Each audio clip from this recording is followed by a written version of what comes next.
everyone. Thank you for tuning in to yet another session of Choices Global, a production of the First Assembly of God, Workmanville, Georgetown, Guyana.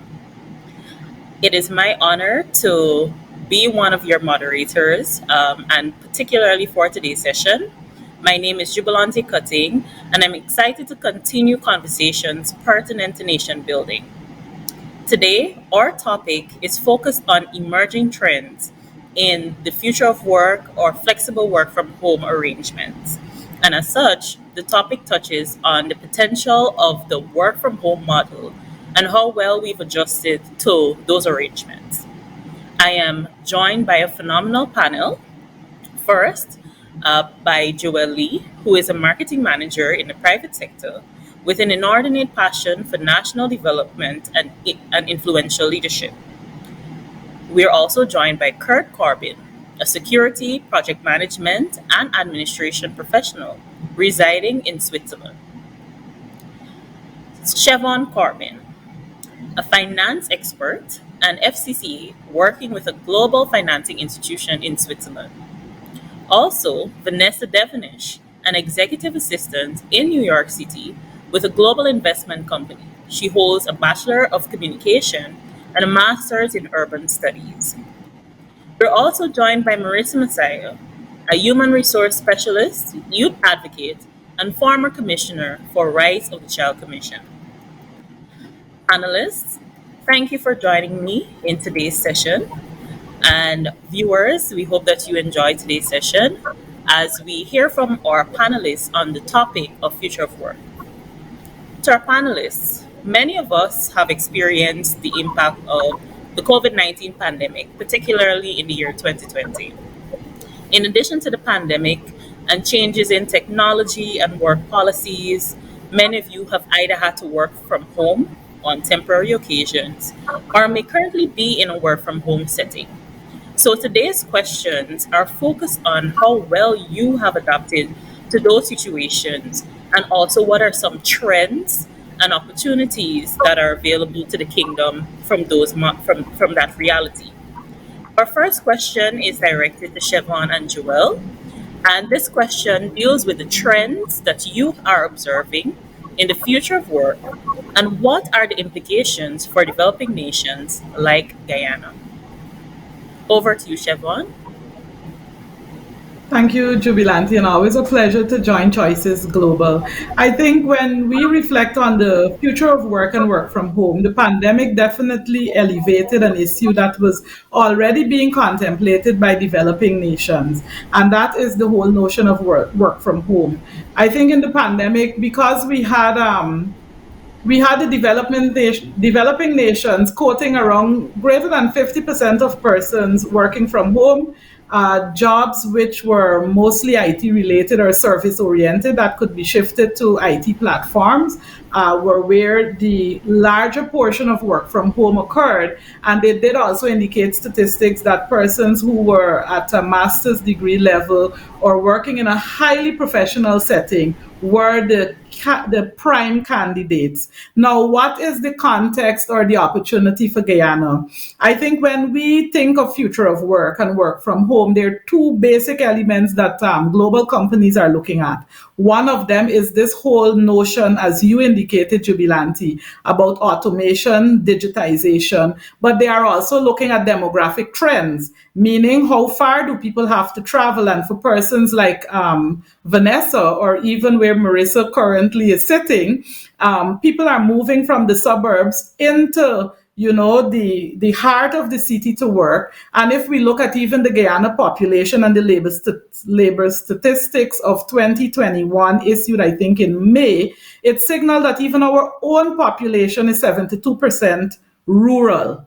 And so this is the one concept of working from home. Do we want to pay the cost of having people commute 1 hour, 2 hours? Vanessa, I'm sure, can chat a little bit more about that. But the second aspect that we need to contemplate is the new skills and behaviors required when you work from home. One that comes to mind is the need for high specialization in terms of IT skills and platforms. And I believe while this might seem like something of a worry for Guyana, like saying this is not something we're ready for. This is not something we can do today. I want to challenge our viewers. I want to challenge our governments and our corporate entities that there is a cost efficiency that we can gain from the work from home notion. But more than that, we are also getting into the spaces of our employees, our labor force, and seeing what works best for them. As I close, I want to give the example that in my own company, we already did 2 days work from home before the pandemic, where myself as a mother, I could stay home on Wednesdays, have a little bit more time with the family, and actually get some time to focus a lot more than when I'm in the office, where there could be a lot of distractions.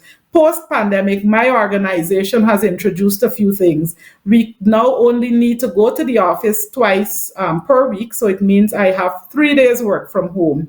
And as a global institution, we, based in Switzerland, I can work up to 30 days from abroad. So, meaning if I wanted to return to Guyana to conduct business, to spend some time with family, or for any other reason, I could do my work from Guyana. And so, this just demonstrates how we're becoming really a global village, able to work from anywhere. And so, as Guyana and Guyanese, we need to start to embrace these trends because this is what people will expect as they even come to enjoy the economic activity from our oil wealth.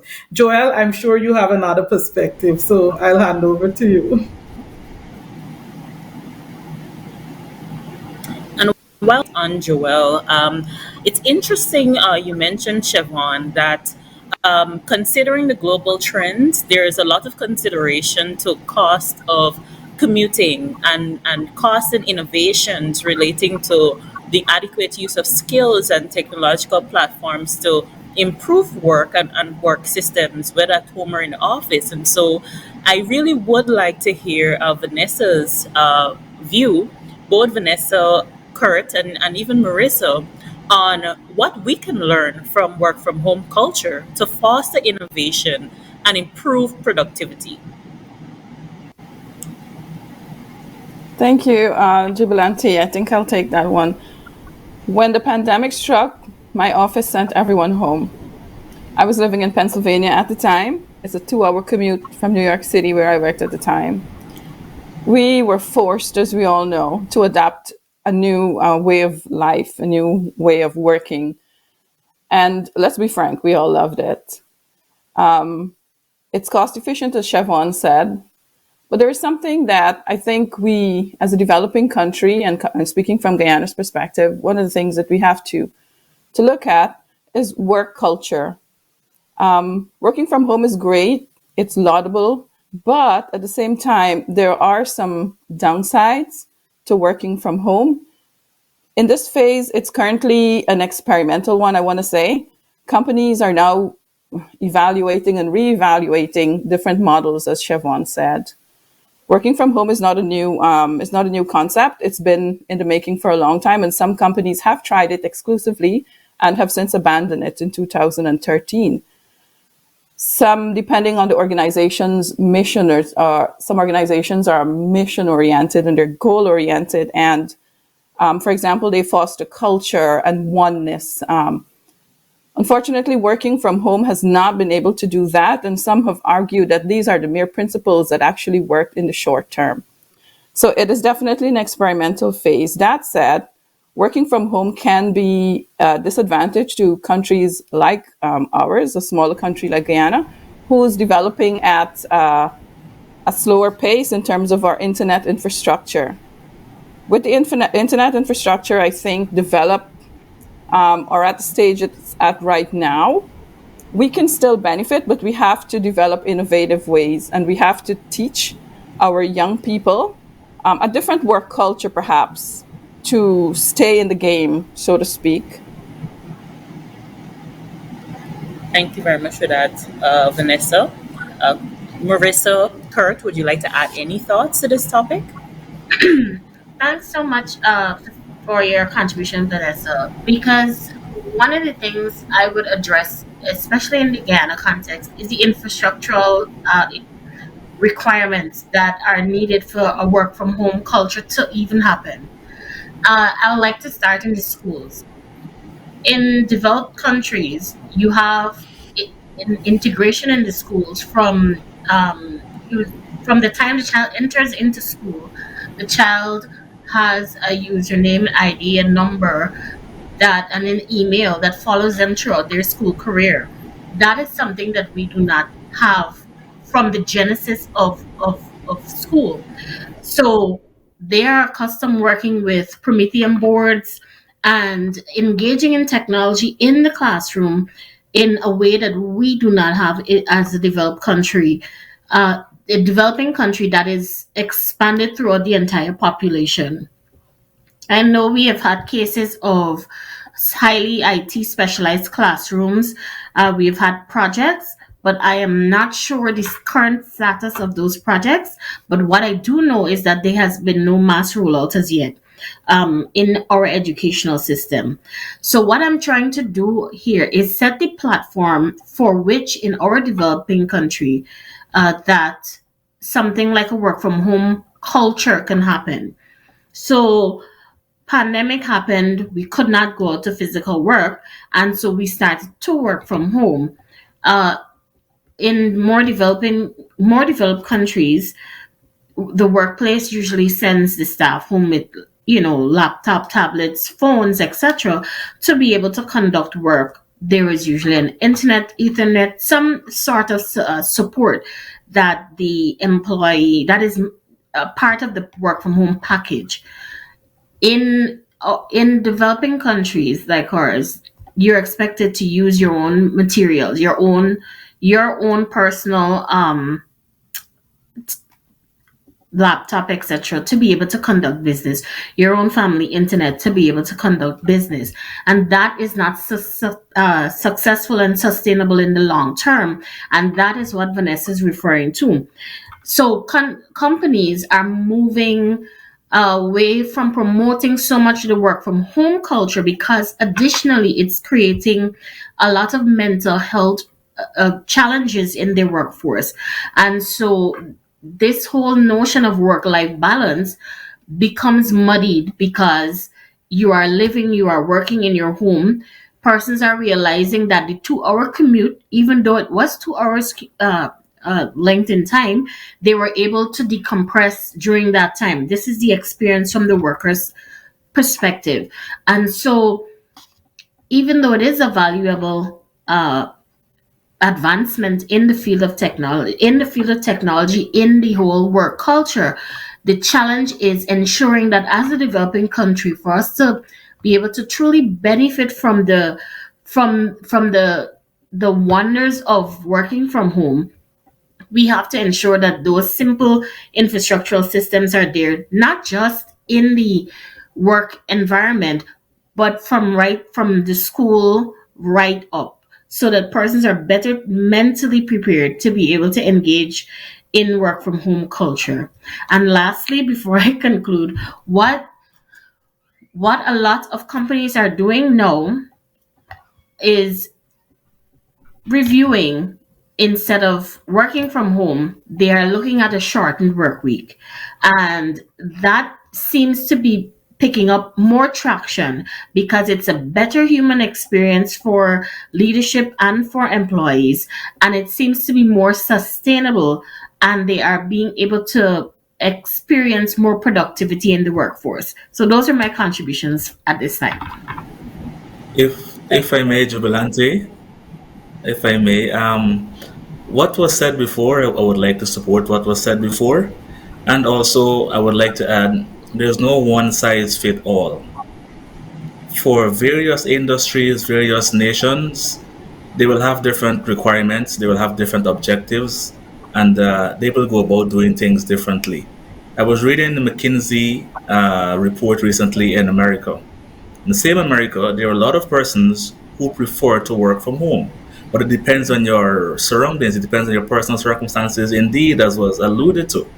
So, but over 58% of persons prefer to work from home, right? In America, according to McKinsey's report that came out this year, they did the interviews last year. And So for me, working from home saves you so many things, including the environment. That is a tremendous discussion going on around the world currently. Less persons have to commute in terms of driving to work. Less buses will have to run, or they change the buses to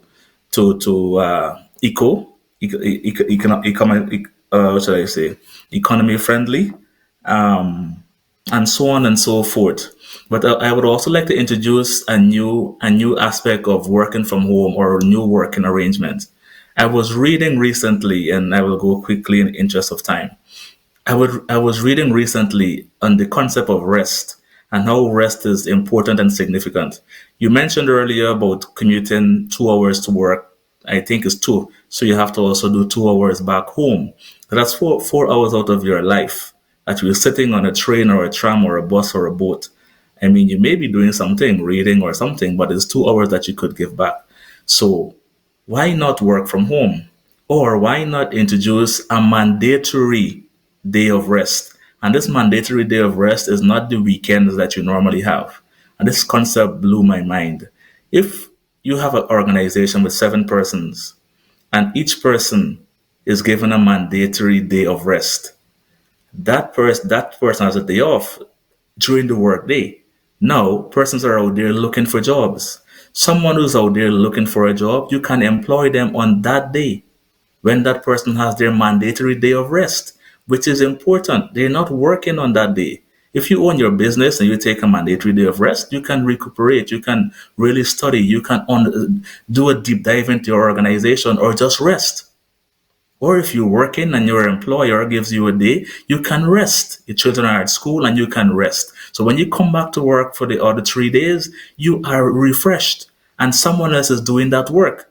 Now, if you have 7 employees and you do this for every one of them every day, you have someone who's looking for a job as a temp, you can bring them on and they're rotating from station to station every day of the week. And you have another staff, basically a floating staff of 8 staff.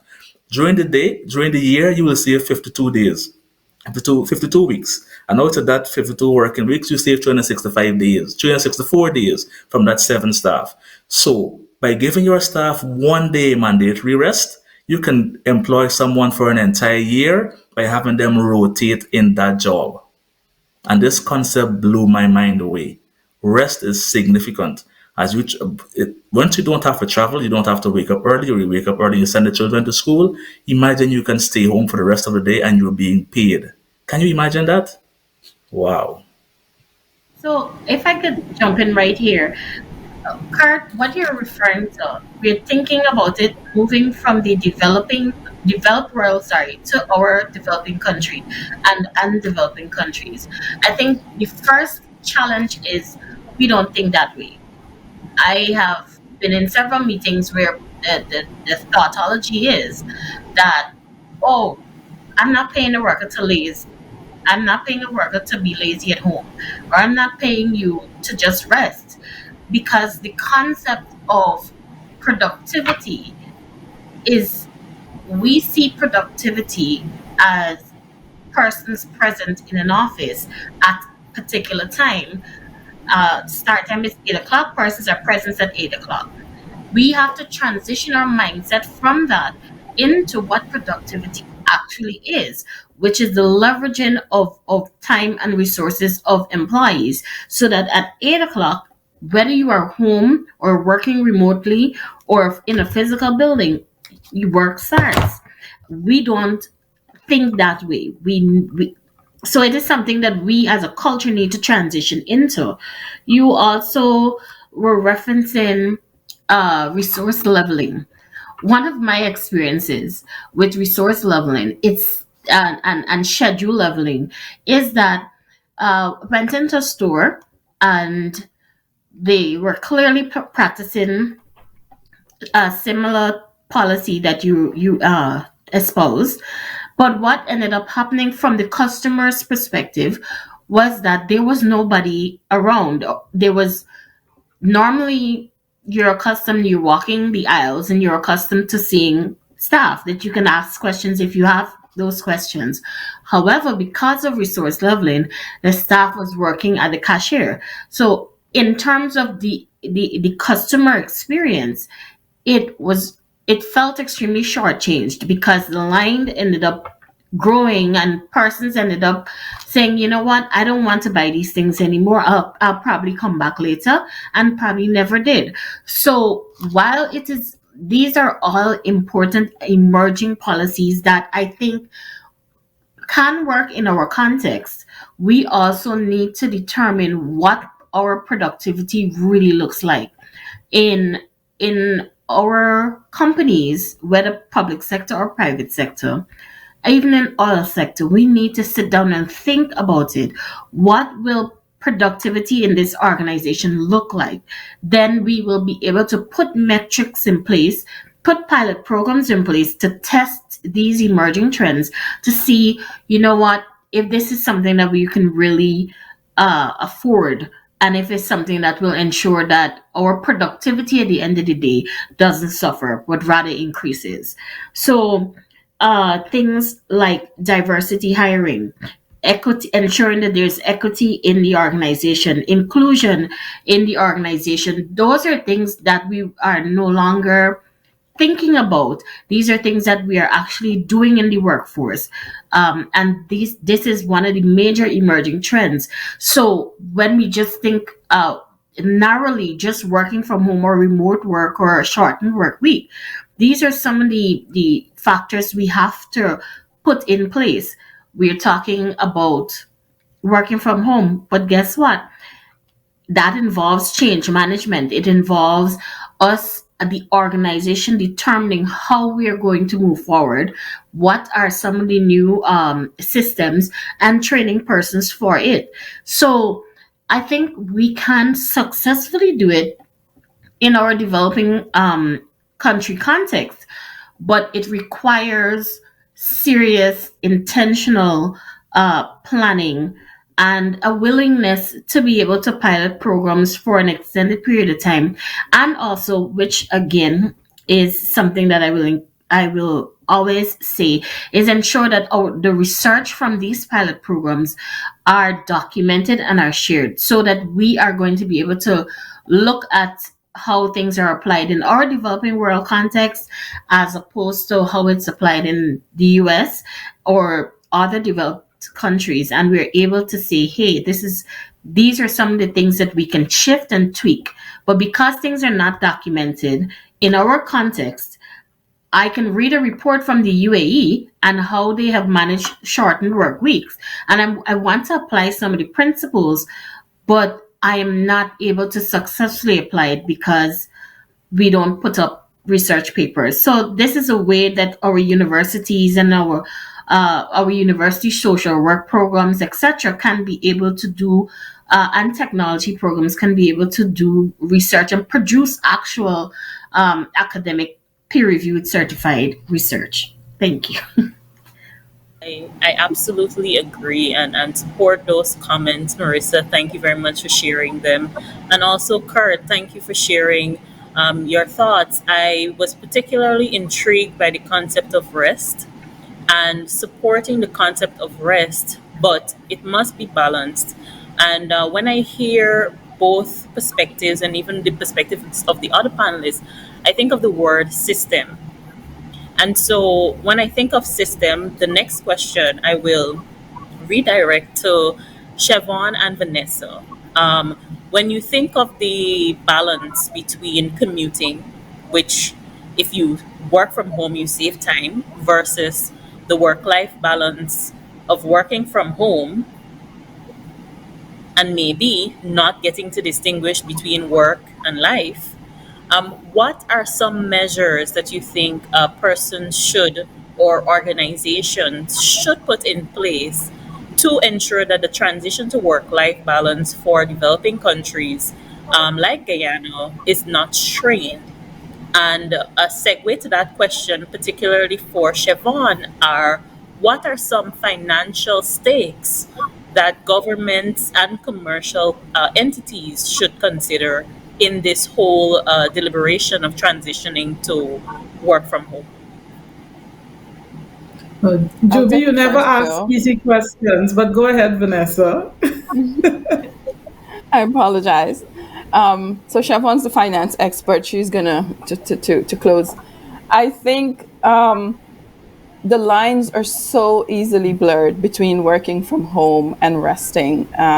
But you have got to be deliberate between drawing a line. You have to put up boundaries. If your work day is from 8 o'clock to 5:30, be intentional about closing your computer, going for a walk, perhaps on your lunch break to decompress. You have to be intentional about doing that. Otherwise, it all becomes like during the pandemic, I marked the passing of time with showers. I always say a shower in the morning to get ready for work, and then one before I went to bed at night was the passing of another day. It was just really a crazy blurred. There was no way to mark time, and it can be scary if you get lost in your work. And you have to set boundaries because no one will set them for you realistically. So that's one way to manage work from home. People with families have it much harder. I think people with younger children, for example, it is more difficult and therefore makes it more important for you to be able to say, hey, these are my work hours. My work phone and my personal line are different. Switch off your work phone. What I currently do from my personal experience is that I realized I was working all these extra hours. And sometimes I do in response to emergencies, but I'm more intentional now about turning off my work phone. And if it's an emergency, you will call me on my personal line. So that is how I manage my work life boundaries right now. So Chevron will take the lead here now. I think, Vanessa, I need to take some of your tips, because it's so important, as you said, to have that intentional separation between work and life, the rest of life. But I think, Jubilanti, when we reflect on work from home and the cost, I like to say that when you follow the money, when people's pockets hurt or they are blessed, then people will embrace a particular situation. And I think the whole notion of work from home, or what I would take is more broadly future of work. I think the future of work is about us contemplating automation and digitization. And you said it in your intro. Vanessa alluded to it in terms of the limitations we have. Even Marissa said that even from the education system is where you would drive that digitization to get persons familiar with IT skills. I was looking again at the labor statistics in Guyana and saw that we have about 49% of our population who complete primary school. And then those who go to the tertiary level, assuming that maybe from the tertiary level you're more comfortable with complex IT platforms, it's just between about 10%. And this is like post secondary, bachelor's, master's degree, and so on. So definitely, I think if we're taking a hint from Marissa, the education system needs to support a vision of Guyana, developing their ICT capacity, and then naturally, corporate Guyana needs to come in with the level of internet bandwidth and the other things. Organizations need to start being intentional about purchasing laptops rather than desktops and learning to trust staff. um, but on the other side, there is something very powerful, Marissa, you mentioned, and this is around culture and awareness. And I think this is what Choices Global is intending to do, to raise the awareness within corporate Guyana, within governance structures, to contemplate where we want to go as a nation. And if we want to develop, you need your human capital. And that means being aware of what your workforce needs and giving them a purpose. And so, if what this desire is, like Marissa said, a flexible work week that is only 4 days, or what your employees desire is some flexibility to work in a hybrid setting where some days they are work from home and some days they're in the office, but it needs that cultural shift where we move from keeping time, and I think, Marissa, you put it beautifully, to focusing on productivity, or what I call creating value. because I can be at work 8 hours in a day. I've clocked in on time at 8, I leave on time at 4, but I have not produced. And so, what I would want to challenge corporate Guyana to do is to start reflecting on how do we shift from timekeeping to value creation, and how will that help you or help your pockets. If you have a happy employee who you're paying, let's say, $500,000 a month, that person would likely do more work that could be time and a half what you pay them to do. But if you don't give them flexibility, if you don't consider their purpose, their family life, including them if they are differently able, if you don't consider these kinds of inclusive practices, then you'd have somebody who turns up 100% but produces zero. And so for me, that is the cost factor. You could gain 250,000 because they do time and a half their work if paid 500K, or they could do zero and you lose 500K. And I think this is where the conversation needs to start if we are contemplating it from a cost perspective. But totally support the views of Kurt, Marissa, and Vanessa around culture, around awareness. And that's the heaviest part. But I think this is what Choices is about. And so, Jubilanti, over to you. My initial reactions on that question. Thank you so much for that, Chevon. And what's interesting from all of you panelists is the fact that you touch on so many key points that affect not only the work from home realities, but also the realities of our country, Guyana. And so I'll give each of you just about 30 seconds to briefly encourage our young people on the importance of using existing IT or technology skills to really contribute to value creation and sustainability within their work environment. 30 seconds. Marissa, go Work, first. thank Hi. you, Jubilante. Work is the primary method we have for producing wealth. And in 30 seconds, once we can work, we can produce wealth. But what I would like to share again is that not all work is equal to production. You can go to work, but you're not being productive.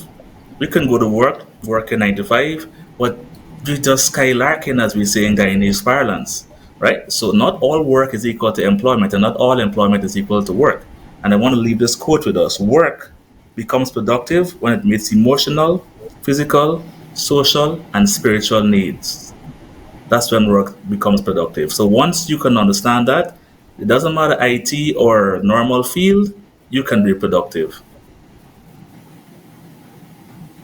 For me, I would Marissa. like to encourage young people, whether you're in the legal field, the financial field, the medical sciences, or arts. I think when we embrace information technology, when we embrace ICT, we transform our work into a higher level of productivity. But we should do it in a way that creates space for us to have time to spend with our family, with ourselves, developing our spiritual and our community connections. Thank you. I'd like to say to the young people out there that the world is changing. The world is rapidly changing, as we've seen. So I urge you to get on the bus, do what you need to do. Like Chevon said, whatever your specialization is, whatever your dream is, whatever your goals are, you can do it, but you need to do it in a global context. Never thinking inside the box locally. Remember, there is a gap. The internet technology gap is not only, you know, just in countries, but it's also between countries. So Guyana is, developing at a slower pace, but that does not mean that you need to develop at that pace. Think outside the box and grow. There is no limitation to what you can do.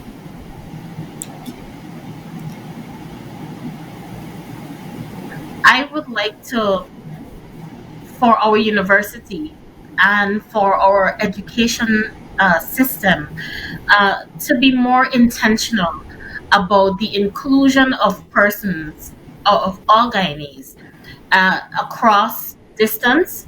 So persons in rural and hinterland communities have valuable contributions to make, but are limited because we do not have a lot of the networking or infrastructural uh, in the networking infrastructure to be able to include them in meaningful ways.